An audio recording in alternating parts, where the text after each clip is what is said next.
This is EmergencyFD Storyline. He exits the door, comes around the front of the pumper. I see him fall. I hear glass popping, but I don't correlate that with gunshots. I mean, you hear popping and then you hear glass breaking. It was just seconds later that the nozzelman said that, "Hey, George, somebody's shooting at us." 24 seconds. 24 seconds, Yeah. Life changes. Yes. A house on fire turns into an active shooter situation, leaving 4 dead, 2 injured, including the gunman. One firefighter tells the story of survival and the loss of his fellow firefighters, one who sat next to him and one who sat behind him. Surviving the unthinkable. That's our storyline. The views expressed on this program are from the guest and the host and do not necessarily represent the views of any government agency, private company, or public service. EmergencyFD Storyline's focus is to tell the stories of those in the fire service and to highlight what matters to our first responders. I'm your host, Tom Mann. I want to remind you there are many ways to listen to EmergencyFD Storyline. Our podcast can be found on our website at emergencyfd.com. Also on Apple Podcasts, Google Podcasts, Spotify, Stitcher, Deezer, Podchaser, Podcast Addict, iHeartRadio, Buzzsprout, and more. This podcast is part 1 of a 2-part interview with my guests. March 8th, 2000.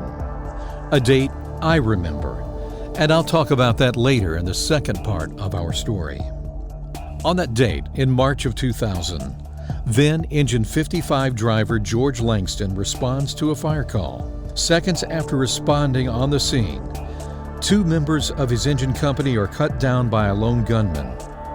What you are about to hear is George telling the story sitting in the driver's seat of Engine 55, a moment in time that changed his life, a moment in time that changed the lives of many of us who made that scene.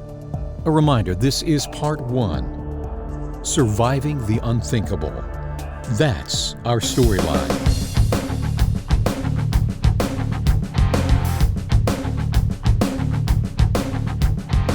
Before he was doing real estate, he was a firefighter with the city of Memphis Fire Department. He retired as a lieutenant. And with me is George Langston. So George, thanks for being here. I appreciate it. Thank you for having me. You have an incredible story. Before we get to that story, tell me a little bit about your career and when you started and what you did with the city of Memphis. Sure. I started with the City of Memphis Fire Department July the 9th of 1990. Was stationed, my first assignment was at the airport. In 94, I made driver.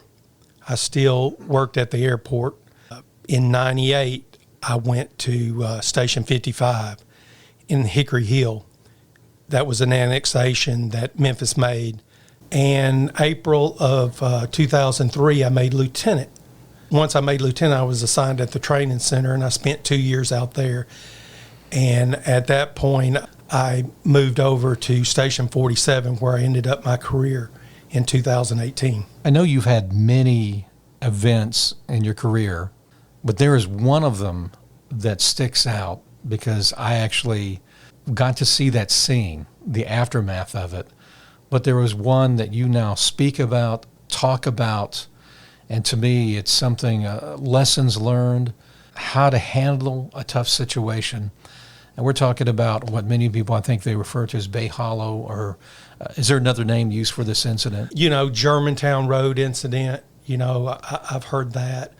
Basically, it was the first incident that Memphis had an experience with the fire department under fire and losing firefighters to that. And literally under fire. Yes. As we talk about this, today the common term is active shooter, and we were just talking this before we started talking about this. That term wasn't used back in the day. I don't ever remember hearing the word active shooter. For firefighters arriving on the scene, that's not what you're expecting. So let's start from the beginning and how this happened. And I didn't even realize till this moment when we sat down how close you were to this incident. I knew you were there and I knew you were first in. I didn't even know this, but the day started And this is at the 55s. And how did this start? You were a driver, and that's what your assignment was. Yes. And so tell me how the day began. I mean, this is just a typical day at the firehouse. For March, it was a great day. Sunny, probably 50s, maybe early 60s. Back at that time, we flushed plugs. That was part of our duties through the year, to make sure that the plugs were flushed. And we were doing that. We did that morning. We went and got lunch. We come back to the firehouse. We ate lunch. And then, what every fireman in the world thinks is a normal house fire. This come in about 12:34 in the afternoon, and we responded to the fire. On your engine company on the 55s, and this is back in 2000, March of 2000, there were 4 of you assigned. Sure. And so tell me everybody's names. Okay, Javier Lerma was the lieutenant. We had William Blakemore, which he was detailed in. And I think his original assignment was 39s, but he was detailed in, and he was riding in the assistant driver spot, which sits directly behind the driver. We had Lorenzo King, and he was in the nozzle position, which sits directly behind the lieutenant. 4 guys, at least on that apparatus. And then you had another truck company that was there. Every station out in Hickory Hill at that time had a truck company there, but our company was at state pay training. So another truck company come in. I believe it was from 52s. And so that was a little bit, I guess, different then. And they were there that day, 52s, that truck? Yes. So they were there that day. So it's that was a little bit unusual. But the 4 of you, one's detailed in, so there's 3 of you there constantly. And you mentioned that day, the day just kind of began. You guys are having lunch. I understand Lieutenant Lerma, you said, cooked the lunch? Yeah. It was chicken and dumplings. He had either cooked it that day, or it could have been a leftover from the day before. But he cooked the meal. He cooked the meal. And so again, all of a sudden, there's a typical call. So tell me about that call. So we received the call that there was a house on fire, and a multiple call situation on Old Germantown Road. From our station, it's probably a mile or less, but there were very few thoroughfares that went from Riverdale, which is where our station was located at that time, to Germantown Road. So we had to go south to Snyder, and then go through Snyder, and then we had to turn north onto Germantown Road, Old Germantown Road. At that point, we're coming up the street. We know exactly where the house is. We kind of pinpointed it out. There's people on the sidewalk on the side of the street. There's cars stopped. There's a lot of people out. But that was kind of a cut through the north and south between Shelby Drive and Winchester, so it was pretty busy as well. And there's really nothing uncommon about people stopping and watching a fire. So, everything's normal to this point. So we pull up in the Alpha Delta sector there. There's a bedroom. Fire's coming out the window. In the Alpha sector there, you can see in the bedroom next to that, you could see fire in there, but the window was still intact. I give my disposition. Which is what you said. What did you say when you got there? Something to the effect of, I got a 1-story wood frame residential. I have fire showing in the Alpha Delta, I don't even know, sector, division, probably division. I have Germantown Road Command. And then Lieutenant Lerma at that time, he says, we're going to pull a pre-connect. I said, okay. I said, I noticed there was a plug up in front of me. I said, I'm going to take that plug. He says, wait, let me get out. So I waited at that time for him to get out. At that point, he exits the door, comes around the front of the pumper. And once he gets to where I'm at, say 9 or 10 o'clock, I see him fall. And I hear glass popping, but I don't correlate that with gunshots. I mean, you hear popping and then you hear glass breaking. I thought it was something inside the house. We make house fires all the time that there's things in there that explode, and really never thought anything about it. So he was there on the sidewalk area there, face down on the ground, pretty much on his hands, like on his forearms and knee. And then it was just seconds later that the nozzelman said that, "Hey, George, somebody's shooting at us." I turned around and questioned, so why are we talking junk here now? So we're talking about you roll up on a fire, and this is how quick this thing happened. Yes. You roll up on the fire, you see fire in the house, just kind of a typical house fire. So your lieutenant, he gets out. Yeah, we get our game plan together because, I mean, normal. I have to know what we're pulling. So, and this is seconds. So, I mean, we're not having a conversation. It's just seconds, And, so you see the lieutenant fall. Yes. Oh, okay. And I hear glass popping, but with my, the seats and the way that the pumper's built, you can't see much past the 9 or 10 o'clock position if you're facing, 12. You can't see much past that. Just see him fall. And I hear the glass pop. And like I said, never in a million years would I have thought that somebody was shooting at us. The firemen were good guys. Yeah. We didn't really deal with that. Not that it had never happened, but it had never happened here. Not enough to bring it home where you would be looking for something like that. Again, the guy who's not behind you, but the firefighter that's behind the lieutenant's position, which if you're sitting, I guess, in an engine, a fire engine, the driver's on the left-hand side, driving, obviously. Lieutenant's in the front seat next to the driver on the right. Directly behind the lieutenant, as you said, is the nozzelman, right? Right. And he's the one that says to you, again. Yeah, he says, "George, somebody's shooting at us." And I turned around like, man, we can't do this. And when I seen the look in his eye, I knew at that time it clicked in my head what had happened to Lieutenant Lerma. He had seen the assistant driver behind me get shot, and that's how he knew. And you had no clue of that where you were. No, I had no clue other than the fact that I knew at that time that was why Lerma was down. Lieutenant Lerma was down was because of that. I called for a Signal C, and a Signal C in Memphis Fire Department is a distress call. Fireman down, shots fired.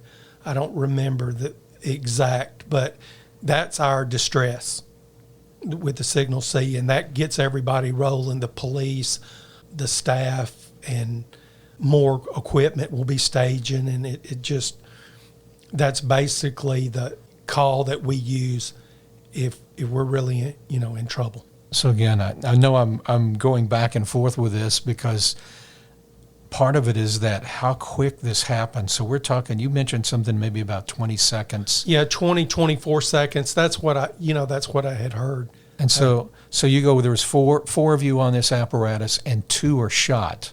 Yes. Within probably that amount of time. Yes. So essentially you're kind of sitting there like a sitting duck in the driver's seat. Sure. Basically, the nozzelman, does he get out? Does he stay in the cab? No. When he told me this, he was standing on the ground. Because when I looked there, I seen his face, and he was out of the apparatus. He was on the ground. Was he next to her? I guess, okay. The door was open, yeah, and he was on the ground. Then after that, then you call for help, and everything begins rolling. Now, other companies were coming in somewhere in that time shortly after that. They were rolling in. Hickory Hill come in with like 3 or 4 stations, so we had, plenty of manpower there. By the time that I got the Signal C out, the other company was rolling in. I believe it to be 52's engine and the truck there, and I believe the truck was truck 26 at that time. And 52's is the one that had the tire that was shot out, too. I believe so, yeah. Okay. And so at this point, there's what we call today an active shooter situation. Yes. And you guys have pulled up on the scene. You're firefighters. You're there to put out a fire. There's fire in a house. And really, the mindset is we're there to put out the fire. We're not there for an active shooter. There's no expectation of that. That, when I sit here and hear you talk about that, I am overwhelmed with the fact that something happening that quick, but you're sitting there in that apparatus, 2 members are shot. One of them saying, "Hey, I think that we're getting shot at." You call out for help. So what was the next thing on your mind? I can't imagine. Well, 52's, they're rolling up. I'm not really sure if they heard the signal C or not, because, I mean, you've got your sirens on, you're kind of all out there, and we didn't know what to do. I mean, at that time, there wasn't any training, what we go through now, or what we did go through when I was working the active shooter training and things like that. Nobody ran. So it's a thing in my mind. So, well, the house is on fire. We know what to do there. So we're here to do something. I mean, when the fire department's called, we're going to do something. That's the only thing that we knew to do. Fortunately, no one else was injured or shot or anything like that. But looking back at it now, we should have been on Winchester. We should have been on Shelby Drive. But it never had happened. And this was all new. Yeah, and this wasn't really common anywhere at that time in the United States. Not that incidents hadn't happened, but it's not near as common as you hear of things now that people attacking first responders or police or whatever the case is. I go back because I remember those days. It was just shocking. It was something out of a movie. So, again, from where you were, you knew that two of your own team members were down. Well, actually, at first, I only knew that Lerma, that's why he was your down. lieutenant. Yeah, I had Lieutenant Lerma. I had no idea that William Blakemore was shot behind me. And let me pause. And that later, I found that out. And again, let me pause with that thought for a moment. I'm trying to get, for those who are listening to this, how quick this thing happened. And then the man who was sitting next to you has been shot. And then the man that is literally sitting behind you has been shot. And it's with a shotgun. I remember seeing that seat and the marks and the things. When I realized that, it was like you were not struck yourself, because someone directly behind you had been struck. That is shocking to me, that whole incident. But that's not the only thing that had gone on. Before you guys arrived, there was a sheriff deputy named Rupert Pete who had also been shot while driving in his car. And his car had literally careened up into, I don't know how to describe it. It was like went up a hill, and nobody knew he was up there. And he had been shot, fatally shot. He said their side yard was fenced in. What's so crazy, I mentioned before that there's people standing in the street. Well, prior to us getting there, a lady had flagged the policeman over, the sheriff deputy over. My understanding, we weren't there at that time, but through the police and everything, they were shot at the same time. A woman and the deputy. Yes. The deputy at that time, the car, he was still sitting in the car. The car went through the yard, missing 2 trees, hit a section of fence, knocked the section of fence out, not like you see in the movies where there's fence everywhere. The section of fence was down like that. I remember seeing that. And that's not unusual to see. I mean, some people take care of their property, some people don't. In a normal fire situation, that's not a big deal. You don't worry about their fence or if the yard's high or grass cut, anything like that. So never paid any attention, but you could not see the car back there. Yeah. He had gone up and then kind of over, and it was resting near a tree or something like that. And at that moment, again, as this is going on, no one knew that the deputy had been shot. No. That he was even up behind this fence in the car. And then this scene's going on. So let's move forward again. You say 20, 25 seconds this has happened, and then you've called for a signal C, and you've called for help. And then what is going on at that point? And you're still in the driver's seat. You're still... Yeah, I'm doing communication with the alarm office, and then at that point, sometime during that point, we're getting out. We're helping stretch hose. Like I say, our mindset was to do what we were trained to do. That's put out fire. I mean, it's not like that we were running down the street or anything like that. We were sent there to put out a fire, and we were going to do it. Looking back now, probably not the smartest thing that we could have done, but we were the good guys, so that was furthest from our mind. We have to remember this is also pre-9/11. That was a total Sure. different era when 9/11 hit. Were there paramedics on the scene? Because at that time, I don't know if you guys were an ALS pumper or was there one with you? What happened immediately after that? The 52s, the second in, they were ALS company. They were ALS, our truck 26 was, but immediately after, seconds when they come up, we had a paramedic on the scene. And they rendered aid. Immediately to the lieutenant. Yes. And but he was fatally struck at the time, which we've kind of learned. Yes. That was one thing, having an advanced life support at that point. That had been implemented just a year or two before that. Those things were taking place, so the medical attention was there. What do you remember after that? What went on from there? Once I called for the Signal C, police started arriving, and it was just chaos. They're coming up on motorcycles. There's deputies, there's city police, because Germantown Road there on the west side was Memphis, on the east side was the county. Another wrench in it, as to whose territory it is. So basically everybody came, they sent deputies, everybody. Our staff started showing up later. Of course, they're coming from far away, they're coming out on the north end of the city. But at some point in time, and I don't know the time frame in that, the shooter comes out. He comes out from the garage and he's holding the weapon up, the shotgun up. And, he's going around, he's saying something. I'm not sure because I was in and out of the cab, so I'm not sure what all he was saying. He eventually walks out to the street and, the police are instructing him, drop the weapon. But he still has it up in like a non-offensive way. It's the barrel is straight up in the air. Then at some point in time, I was in the cab when this actually happened. I'm hearing firefighters instruct the policeman to shoot him, and I was told later that they shot him when he lowered the weapon like he was pointing it. But once he pointed the weapon, that's when he was shot. It was almost like, in a way, when you think about that, almost a death by cop or something we don't know. Yeah. No one ever knows. The other part of that story, which is the fact that the perpetrator, the man with the weapon, was another Memphis firefighter. Absolutely, he was, yes. And there's a lot of mystery wrapped up in that, why, and we knew there were issues, but did you guys know him? That's another question. Did you guys realize who he was? Or anybody knew him?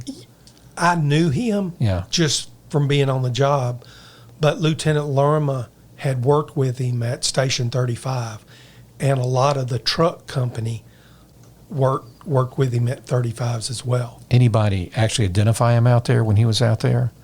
Later on. Okay. Later on.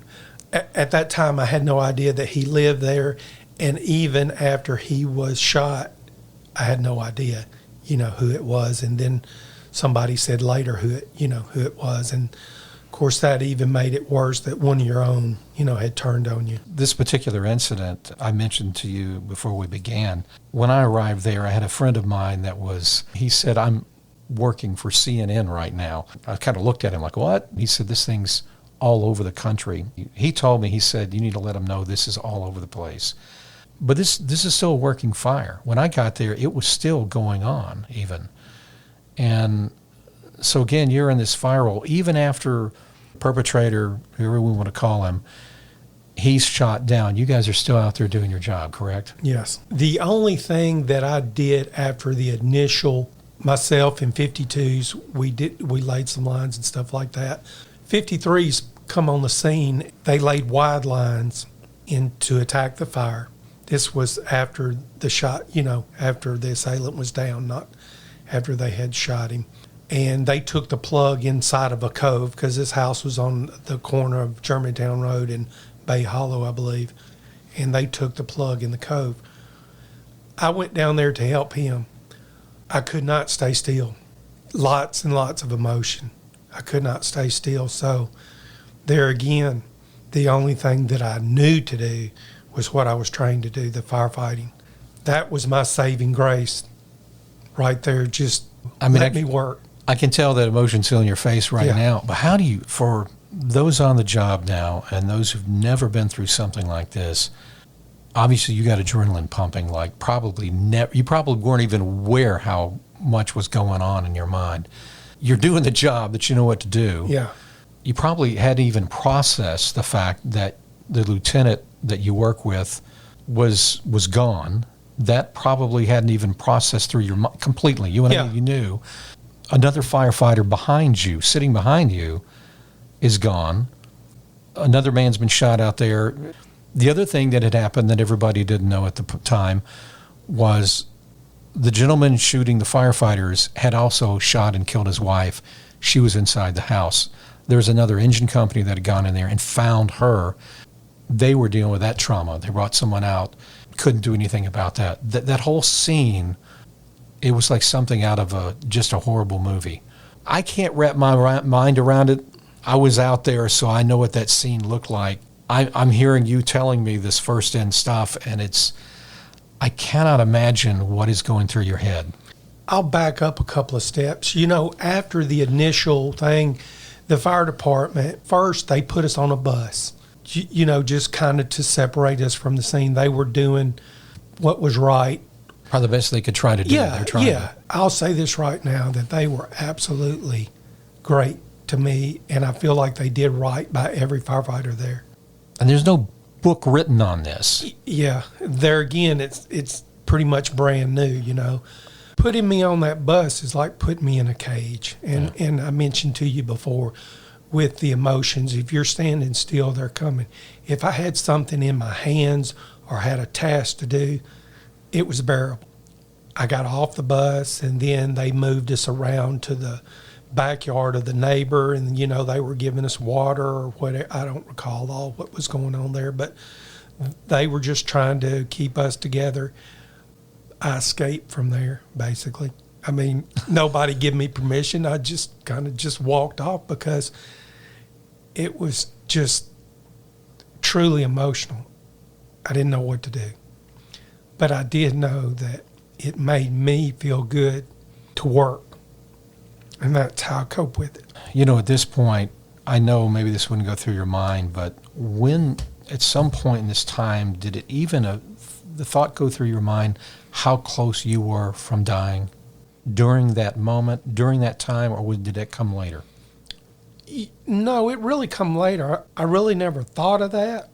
Toward the end, hours later, adrenaline and everything is coming back down. The hardest thing I had to deal with was the guilt part. And tell me about that. Why them and not me? Now, William Blakemore, I knew him, but I didn't know him that well. A lot of the guilt part for me, I've heard it called survivor's guilt or whatever the case is, but a lot of the guilt part for me was the fact that Javier Lerma, Lieutenant Lerma, had two small children. I think his son, his oldest was like 6 and his daughter was 2. I had a daughter, but she was like 15 years old or going to be 15 years old at that time. She was grown. She had knew me. She knew me, but, they really didn't know their dad. And I had a hard time with that from that time on, the guilt part. I mean, I know you were sent down to even talk to the family. You mentioned later. Right. So tell me what was that was like. And I, this is interesting because if you're a member of a fire department and a member of a particular engine house, they are family. Sure. So, it's hard, I think, to get around it because they know you. Yeah. So this was later after that, or what happened? Later on the day, the family requested me to come down to the med. They talked with me and, asked me a few questions and everything like that, and I answered the questions. And you mentioned one of them had to do with what you had for lunch. Yeah. That Javier Lerma had. Yeah. That was his thing. Yeah. So, that was that, and just everybody at that time was in total shock, and the adrenaline for me had gone away. By far one of the longest days I've ever had in my life. Even the days that we made multiple fires, none of them were as exhausting or as long as that day right there. And then you have the days with the funerals and things like that are going on. Yeah.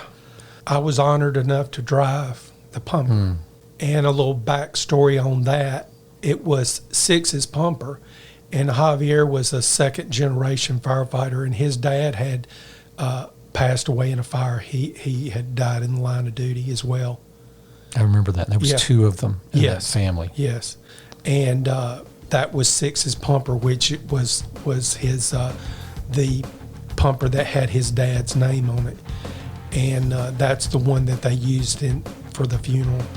And I was honored enough to drive that, and that was very important. Surviving the Unthinkable, Part 1 of our 2-part story. What you heard is only half the story. Coming up on Part 2, George Langston talks about the personal struggles after the tragic day, working through the feelings of grief and guilt, and moving forward in his life. Surviving the Unthinkable, Part 2, our next storyline. I want to remind you, if you would like to contact Emergency FD Storyline with comments or suggest a story or subject for an upcoming podcast, email us at storyline@emergencyfd.com. That's storyline@emergencyfd.com. Also, remember, check out our website. That's www.emergencyfd.com. And while you're there, help support the production of this podcast with a donation of any amount. It would be appreciated. I'm Tom Mann, and I want to thank you for listening. There are many stories coming on Emergency FD Storyline. Join us.